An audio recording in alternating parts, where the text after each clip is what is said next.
हैं, इसीलिए सबके दिल में बसते हैं। और इसीलिए अभी अरविंद लोधी जी ने बड़ा अच्छा उद्बोधन किया था, उन्होंने बड़ा हर्षमय उद्बोधन किया, क्योंकि उन्होंने हर्ष की बातें आपसे कही। और मैं भी हर्ष यादव जी के समर्थन में आपके सामने आई हूँ। मेरे भाई आदरणीय हर्ष यादव जी को आप भारी मतों से विजयी बनाइएगा, भारी से भारी मत देकर विजयी बनाइएगा। और ये बांटने चाटने वालों की बातों में नहीं आना है।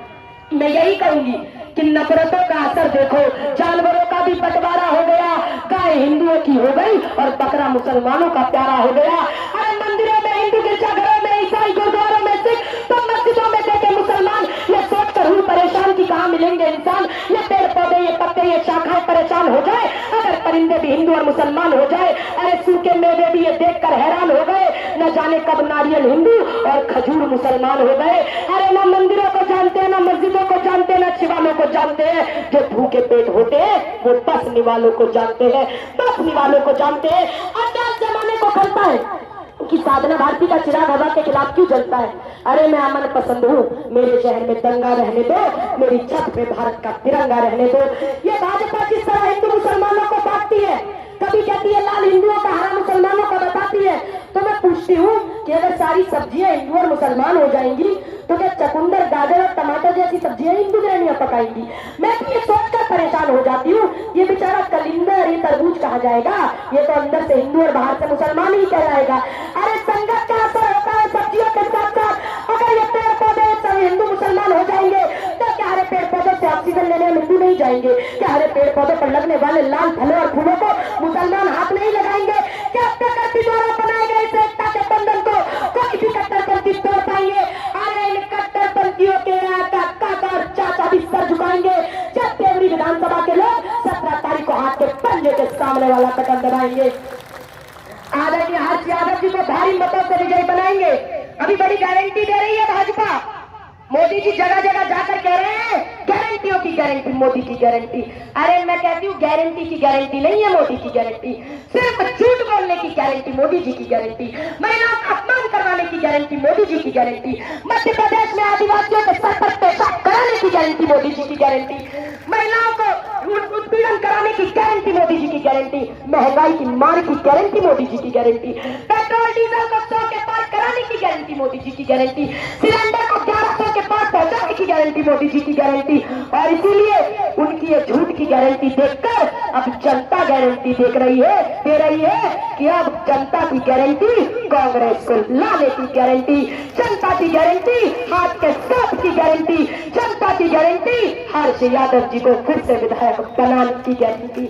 और इसीलिए अंत में यही कहूंगी, एक आश्वासन दे दीजिए, एक संकल्प ले लीजिए, इस बात का संकल्प ले लीजिए कि आप अपने वोट को बांटकर आरक्षण और जातिगत जनगणना और पिछड़ों के हितैषी के हित के जो विरोधी हैं उन लोगों को आप मजबूत करने का काम नहीं करेंगे। जाने अनजाने में भी अपना वोट नहीं बटने देंगे। एकत्रित होकर ओबीसी, एससी, एसटी सर्व समाज के हित की लड़ाई लड़ने वाली कांग्रेस को मजबूत बनाकर इस लड़ाई में विजय पताका फहराने के लिए अगर आप खड़े हैं, अगर आप देवरी के विकास के लिए खड़े हैं, अगर आप एक बार फिर हर्ष यादव को विधायक बनाने के लिए खड़े हैं, अगर आप चाहते हैं कि एक बार फिर हर्ष यादव जी मंत्री बनकर कमलनाथ जी की मुख्यमंत्री के नेतृत्व की सरकार में रहे और आपके इस क्षेत्र का विकास करे, तो जितने भी लोग हैं दोनों हाथ खड़े करके एक संकल्प ले लीजिए। मंच पर उपस्थित सभी लोगों ने संकल्प ले लिया है, सब हाथ के पंजे के सामने वाला बटन दबाएंगे, किसी की बातों में तो नहीं आएंगे। अरे इन डराने धमकाने वालों को मुंह तोड़ जवाब देकर दिखाएंगे। तो दोनों हाथ तो आपने खड़े कर ही लिए हैं, सभी ने खड़े कर लिए हैं। और हर्ष यादव जी भी हाथ खड़े करके संकल्प दिला दीजिए, आप हमेशा इनका साथ निभाएंगे। दोनों हाथों खड़े को खड़ा करके तालियों की गड़गड़ाहट से आश्वासन आप दिला दीजिए।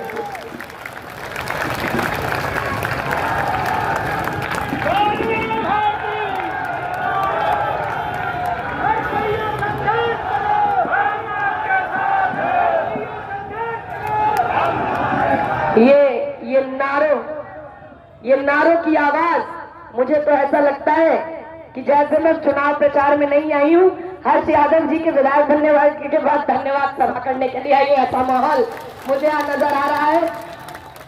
तो इस जोश को बनाए रखिए, और मुझे लगता है जीत तो हो ही गई है। अब ये देखना बाकी है कि कितने लाख वोटों से ये जीत होगी, बस इतना देखने का हम इंतजार कर रहे हैं। और मैं यही कहूंगी, ये सोचकर वोट मत दीजिएगा कि ये चुनाव केवल आदरणीय हर्ष यादव जी लड़ रहे हैं। ये सोचकर वोट दीजिएगा कि ये चुनाव यहाँ की जनता चुनाव लड़ रही है। ये चुनाव कमलनाथ जी चुनाव लड़ रहे हैं, ये चुनाव मल्लिकार्जुन खड़गे जी चुनाव लड़ रहे हैं, ये चुनाव राहुल गांधी जी चुनाव लड़ रहे हैं। और ये सोचकर वोट दीजिएगा कि ये चुनाव बुंदेलखंड की छोटी बेटी, आपकी बेटी साधना भारती चुनाव लड़ रही है। अपनी बेटी को जिताना चाहेंगे ही, मुझे भी जिताना चाहते हैं, तो आदरणीय हर्ष यादव जी को हाथ के पंजे के सामने वाला बटन दबाकर भारी मतों से विजयी बनाए। अंत में एक नारा लगा दीजिए, मैं कहूंगी तख्त बदल दो, ताज बदल दो, आप कहेंगे बेईमानों का राज बदल दो। दोनों हाथ खड़े करके जोरदार आवाज लगाइएगा।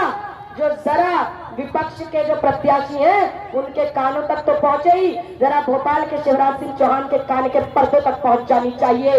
तख्त बदल दो, ताज बदल दो, बेईमानों का राज बदल दो, तख्त बदल दो, ताज बदल दो, बेईमानों का राज बदल दो, तख्त बदल दो, ताज बदल दो, बेईमानों का राज बदल दो।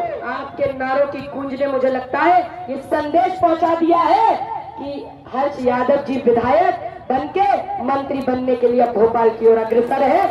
आपने मुझे इतनी देर सुना और इस समाज में आप लोग बहुत दूर दूर से यहाँ पहुंचे, उसके लिए साधना भारती आपका हृदय से आभार व्यक्त करती है। अंत में सिर्फ यही कहूंगी, मेरा सफर बहुत लंबा है, आगे जाना है, इसीलिए अपनी बात खत्म कर रही हूँ। नहीं तो बोलने के लिए इतना बड़ा शब्दकोश है कि आज का ये दिन छोटा पड़ जाएगा। हर सुबह सफर, हर शाम सफर, इस जीवन का नाम सफर। सफर करते चले गाफिल तुझे इस सारे पानी से, लगा दिल को न दुनिया को न ऐशो काम रानी से, चलेगा काम कब तक जोर से जर से जवानी से, किनारा एक दिन करना पड़ेगा जिंदगानी से। सराय शहर में मेहमा फकत तू रात भर का है, कमर बांधे हुए तैयार है, आलम सफर का है, आलम सफर का है। जब हर्ष यादव जी जीतेंगे होगा, सारे केंद्रीय मंत्रियों में से लगभग ज्यादा केंद्रीय मंत्री विधानसभा चुनाव में उतार दिए गए। अब वो ज्यादा के कह रहे हैं हमें वोट दो, हम इनको सीएम बनाएंगे, हमें वोट दो, हम इनको सीएम बनाएंगे। मगर ध्यान रखना, अभी तो भाजपा का कोई भरोसा ही नहीं है, क्योंकि मोदी जी ने तो कह दिया है, शिवराज सिंह चौहान का नाम तो मोदी जी ने मुख्यमंत्री के दावेदार की जगह नहीं दिया। उन्होंने कहा हमारा तो मुख्यमंत्री का दावेदार कमल का निशान है। तो हम भी जानते कहते हैं, अगर तुम्हारे पास कमल है तो हमारे पास कमलनाथ है, और हम कमलनाथ जी को सीएम बनाकर इस मध्य प्रदेश में किए गए अपने वादों को निभाएंगे। हमारी 15 महीने सरकार जरूर रही, मगर हमने चारों से गौशाला बनाने की बात को पूरा किया। हमने किसानों का कर्जा माफ करके दिखाया, हमने महिलाओं का सम्मान बढ़ाने का काम किया। और साथ ही साथ मैं बता दूं, अब जब मध्य प्रदेश में सरकार बनेगी तो 100 यूनिट बिजली माफ और 200 यूनिट बिजली हाफ करने का काम हम करके दिखाएंगे। जब मध्य प्रदेश में कांग्रेस की सरकार बनेगी तब हम करेंगे। जो राशि कन्यादान योजना ने 51,000 थी, हम उसको बढ़ाकर 1 लाख रुपए करने का काम करेंगे। हम महिलाओं का सम्मान करेंगे, साथ ही साथ जो कांग्रेस का वादा है वो भी निभाएंगे ओबीसी के लिए, और जातिगत जनगणना कराने का काम करेंगे। साथ ही साथ जब 2024 में केंद्र में आएंगे तब भी जातिगत जनगणना केंद्रीय स्तर की कराएंगे, और जातिगत जनगणना कराने के बाद उसके आंकड़े सार्वजनिक करके सबको, सर्व समाज को संख्या के अनुपात में हर जगह हिस्सेदारी तय कर दिखाने का काम हम करेंगे। ये मैं बता देना चाहती हूँ ओबीसी विरोधी आरएसएस को, क्योंकि ध्यान रखिए भाजपा तो है ही, मगर भाजपा के मोदी जी किसकी कठपुतली है? भाजपा के ये तथाकथित मामा किसकी कठपुतली है? ये तो भाजपा की बड़ी अम्मा आरएसएस की कठपुतली है। और इसीलिए मैं बता देना चाहती हूँ कि भाजपा वालों कान खोलकर सुन लो, ये देश सर्वधर्म समभाव के संविधान से चलेगा, संघ धर्म संघभाव के संविधान से नहीं, आरएसएस के अहंकारी अरमान से नहीं। और इसीलिए उस अहंकार और अभिमान को तोड़ने का काम इस बार देवरी की जनता करके दिखाएगी, जब हर्ष यादव जी को भारी मतों से विधायक बनाएगी। ज्यादा समय नहीं लूंगी क्योंकि मुझे आगे भी जाना है, खुद ही जाना है।